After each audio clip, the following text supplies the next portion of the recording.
couple of weeks ago, I had built this low-pass filter. This is a 32 megahertz low-pass filter based on the 5-pole chebychev model.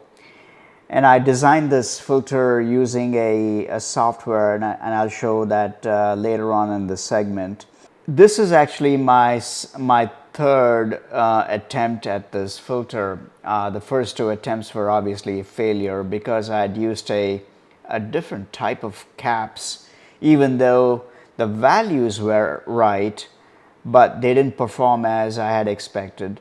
So I did some research and watched some YouTube videos and learned that a silver coated capacitors, which is what these are, they might actually work better. So, and after switching the caps and fine-tuning some of these turns on the toroids, definitely the performance has rendered itself very successfully. So I'm very pleased with how this turned out. Learned a ton from the first two attempts, and definitely this is a very exciting project for me. On the rear side or the underside of the PCB is really just a point-to-point soldering here. What I wanted to do in this video is really two parts. Part one, I wanted to show a couple of demonstrations using this filter. One with my spectrum analyzer with tracking generator, and then showing the frequency performance or response of this filter. And then the second demonstration is using my signal generator and my spectrum analyzer to test out the primary, secondary, and tertiary harmonics and how it responds to those with and without the filter in line. So we'll cover that. And the second part of this video, or later part of this video, I want to show you the website where I sourced these parts from, in particular the toroids and the caps, and then also show you the software tool that I had used to design this filter. So without further ado, let's jump right into the demonstration, and let me get this set up and I'll be right back. Okay, so what I have here in front of you is my spectrum analyzer with my tracking generator, and I'm connecting the output of my tracking generator into the input of my filter. And let's see, and then connecting the input of my spectrum analyzer into the output of my filter. All right, so I got that set up. So I'm going to set this aside. On my spectrum analyzer, I'm going to go to my frequency, and as you can tell, I've already set it up so that my start frequency is 5 megahertz and my stop frequency is 100 megahertz. Okay, I'm going to go into my tracking generator, and which is this guy here. Select that, and then before I turn on the tracking generator, I want to call your or draw your attention to this one here. It says the source power is negative 10 dBm. So that's how much the tracking generator is going to track. That's the power output from the tracking generator, negative 10 dBm, which is fine. Okay, so now I'm going to turn on the tracking generator. So as you can tell, the filter is performing as expected, meaning let me turn on the marker here. I'm going to go to my marker and say peak search. So let me scroll to the left here. Negative 10.91 dBm, and that's a 9.51 megahertz. And then as we travel through that peak there, we are at about, let's say, what is that, 30.18 megahertz at 11.04 dBm. And then from there on, once it hits that 32 megahertz mark, it starts to drop, right? which is exactly what I would expect to see of this filter, because the filter is a 32 megahertz low pass filter.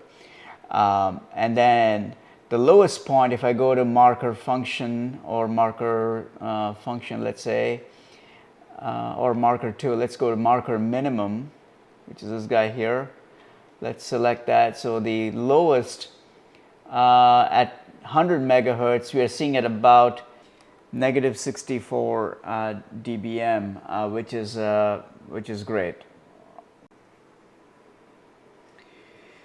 So I want to show here, maybe using my marker delta. Let me turn on my marker delta here, and I'm going to scroll the delta marker to, let's say, to right about there, just before it starts to drop. There's about 22.3 usable megahertz bandwidth between this point here and this point. There's about 22.3 megahertz usable bandwidth that this filter offers, which is great. I think that's exactly how I had designed it to be. So very pleased with how this is working. All right, so that covers the demonstration number 1. Let's switch gears, and I'm gonna switch to the demonstration number 2. And give me a quick second. Let me get that set up and I'll be right back. Okay, so what I have here is, this is my Roden-Schwarz signal generator. It operates between 5 kilohertz to 3 gigahertz range, and the model number is SME03. What I've done here is I set the frequency to 20 megahertz because I wanted to show you this harmonic example.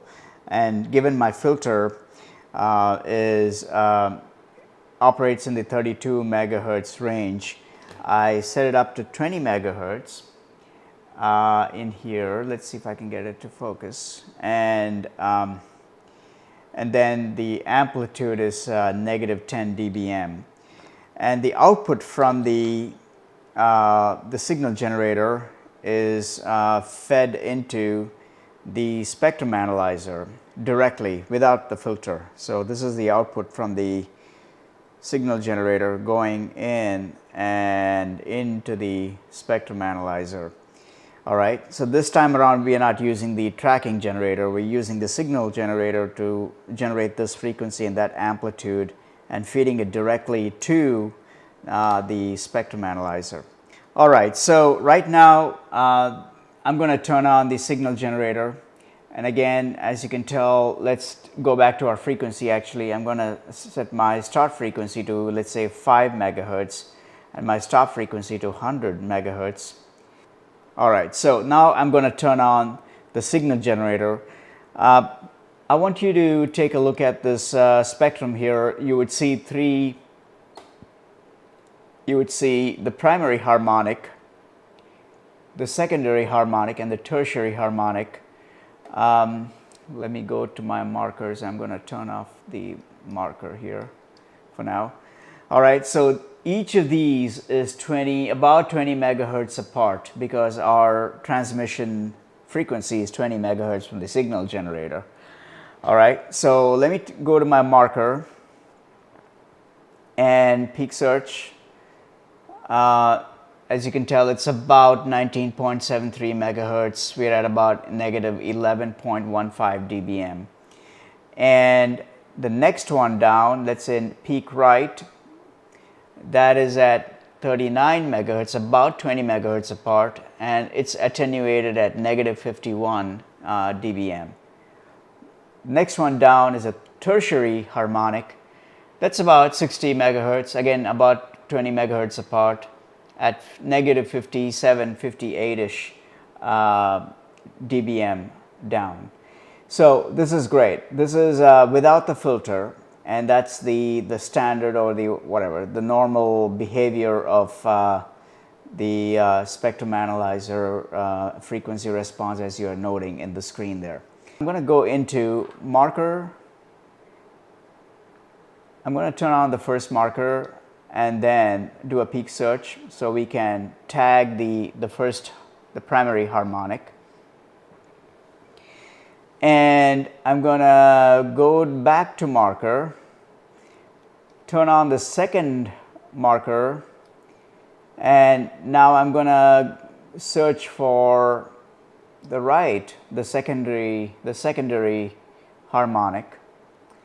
I'm going to go back to my marker again. This time around I'm going to select 3, turn that on, and I'm going to peak search, peak right. So that's my tertiary harmonic. So I have 3 markers here.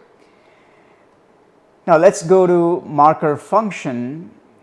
In marker function, there's this option called marker table on and off. I'm going to turn that to on. And let's take a look at all 3 of these markers in action. Marker 1, 2, 3, 19.73, 39.91, and 60.10 megahertz, roughly 20 megahertz apart. The primary one was negative 11.17 dBm. So given the source was negative 10 dBm, we're about negative 1.2 dBm loss. And then the second marker is at negative 51 dBm, and the third one was negative 58 dBm. Again, so this is without the filter. So I'm going to take a screenshot of this. Let's see if I can do that quick. Now, what I'm going to do is I'm going to turn off my signal generator, and then I'm going to keep the markers, but this time I'm going to insert the filter in line. So instead of going direct from signal generator to the spectrum analyzer, I'm going to have it route through my filter. So I'm going to turn off the signal generator output for now, and then I'm going to insert the filter. Sorry, I have to do this off camera, otherwise I'll have to move this camera around and monkey around or whatnot, so I'm trying to avoid that. So let me get this plugged in, and then I'll show the filter in line shortly. Almost there.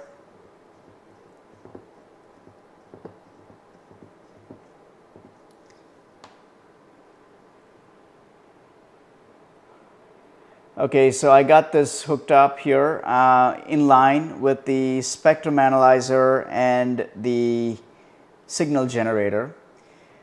Now, what I want to do is, again, now go back to my signal generator, turn it on.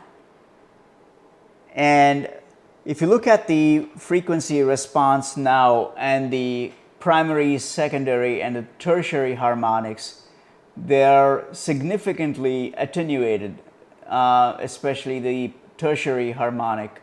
And if you look at the table, the secondary and tertiary ones are far more attenuated than in our first example. So this kind of works really well. And the primary harmonics almost stayed the same, not much of a loss from the original without the filter. So this is very encouraging to me, and it tells me further that the filter is working exactly how I have designed it to perform.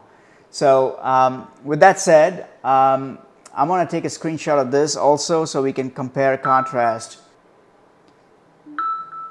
All right, so I wanted to show this demonstration quick.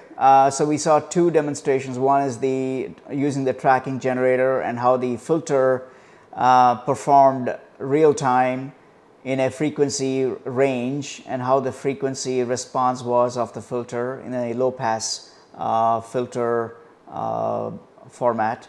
And the second example we just looked at is with a signal generator demonstrating the primary, secondary, and the tertiary harmonics and the corresponding attenuation behavior of the filter. So let me switch on to my PC here quickly. And what I want to show you here, this is the website I was telling you about. It's called toroids.info. For the filter that I'm trying to build, the toroid that I'm interested in is the Tango 68-6. It operates in this range of frequency. So I was looking for building a 32 megahertz low pass filter, and that's a toroid that would be required for me. I also have a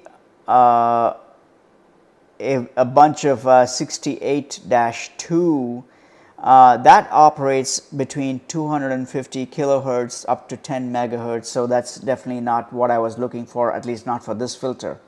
For this particular one, the 68-6 is what I was after. All right. Here's a tool. I really appreciate the author of this website. I think they put this kind of calculator in the tool for that particular toroid. What this does is, if you punch in the megahertz that you're shooting for. In my case, I'm shooting for a 32 megahertz low pass filter, and I know for a fact that in my filter there are 3 toroids. The input and the output toroid, or the inductor, that is, they're roughly 0.19 microhenries. So when you punch that in, right, and then say calculate, it tells you how many turns of that 18 gauge wire you will need to make, and roughly the length of that wire you want to cut, right? Which is fantastic. It saves you a ton of time. It saves you material cost. So you're not wasting if you cut it too long or too short. You don't have to worry about that. I mean, if you follow this formula, basically all you need is two parameters: the frequency you're shooting for, what is the inductor value you're shooting for, and then you click on calculate. That'll spit out the number of turns for the 18 gauge wire, and then the length you want to cut off that wire, right? So really, this is a very useful tool. I wanted to show this to you first. There's several other toroids here, and I learned a ton from just reading up this material. Very informative. The second website I wanted to show you is this guy here, kitsandparts.com, and this is where I purchased or sourced my toroids from. What I was looking for is this guy here, the 68-6. I got a few of them the other day when I was building this filter. So I rather than buying 1 or 2 or 3, I'd rather buy bulk, so I don't have to go back and spend extra money on shipping. So there's definitely a shipping cost, by the way, just so you know. All right, so that's that. They also do sell silver coated mica capacitors, and depending on what type of capacitor value you're looking for, you can definitely purchase them here also, right? This is where I source my caps as well as my toroids. All right, so let me switch quickly to the software I had used. This is called the ELSIE, ELSIE software. I think this is probably one of the best and probably the most simplest user interface. I think they try to abstract a lot of complexity away from the user, keeping it very user friendly. So I really enjoyed using this software. When you start out building your filter, you pick what topology you're trying to shoot for. In my case, I was building an inductor based low pass filter, so I selected that. I wanted to build a chebychev family of filter, and I was shooting for 32 megahertz frequency low pass filter. I was shooting for 5-pole filter. When you say 5-pole, and I'll show you what I mean, basically it counts the number of inductors and number of capacitors in your circuit. In my case, there are 3 toroids and 3 inductors rather, and 2 capacitors. So that totals 5. So that's called a 5-pole filter. Of course, I'm operating under 50 ohms termination. And the ripple is where, how much ripple, meaning distortion, you are okay with having. In my case, I punched in 0.01. So once you do that, you can click on the schematic tab up on the top here, and that then kind of plots this circuit for you.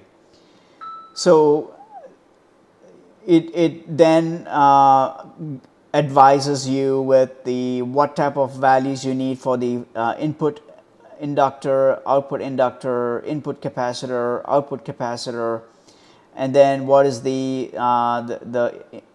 inductor value for this particular third inductor in the circuit. So if you go back to your, keep an eye on this guy here, first and the last inductor, they are 188 nanohenries. So if you were to round that off to, let's say, 190 nanohenries, you can go back to this tool that I was showing about earlier. If you punched in 0.19, which is a microhenry, right? 190 nanohenry equals 0.19 microhenry, and you punch that in and you punch in your frequency. That's how you get your number of turns and the length to cut and whatnot. All right. And then likewise, if you want to do the 392, let's go back to the tool here. 392, right? Let's say 0.39. Let's round it out to 0.39 and then calculate. That then says, hey, you need 9.1 turns, and you need to cut about 9.3 inches of wire for those turns. So this is a very helpful tool, and kind of it helps you accelerate your filter design process, if you will. All right, so that's that. And if you go back to your plot, it plots for you how the behavior, the frequency response of this filter, which is again, this is the software point of view. In reality, this would be different, right? Obviously, because the filter, the components that we are using are in real life components. Their frequency response would be different. Their behavior would be different. So in any case, what you're seeing here is the very close to what we saw in the demonstration earlier, which is very satisfying and gratifying to see, to be honest. Well, with that, I wanted to also, before I switch over, I wanted to go back to my camera here and show you the filter. Let me turn off the signal generator. All right, so this is the left inductor, the right inductor. This has 7 turns, or yeah, this has 7 turns. This half a turn, you could consider that as a 7th turn, if you will. 1, 2, 3, 4, 5, 6, 7. And this is also the same. This has a 7 turns too, because these two are that 0.19 microhenries. And this is the 0.39 microhenries. This has a 9-turn toroid. And these are the capacitors we talked about in that I believe this is a 130. Let me double check here. Let's go back to our schematic. This is as you can tell, this is 129. So we rounded that to 130, and I bought a bunch of these 130 caps on that website I was showing you earlier. So these are both the same caps here. All right. I also got on eBay these PC mountable SMA connectors, and again, nothing fancy. Like I said earlier, this is just a point-to-point soldering here, nothing fancy going on there. And these boards, I bought them on eBay too, by the way, many years ago. I still have a bunch of them left. So that's it. Thank you guys. Thanks for watching. I hope this was useful and interesting. And if you are building filters, I hope this was helpful. I just want to do a quick shout out to a couple of YouTubers. N0AGI is one of the channels I follow very closely. And also I follow Alan's W2AEW, I believe his call sign is. I follow his channel closely. And then there's another channel by name RF Man. He's also a super knowledgeable guy, and I've learned a ton from him about building filters. So he was his videos were very helpful. So I'll put links to their YouTube channels in the description. Thank you very much. We'll talk soon, and God bless.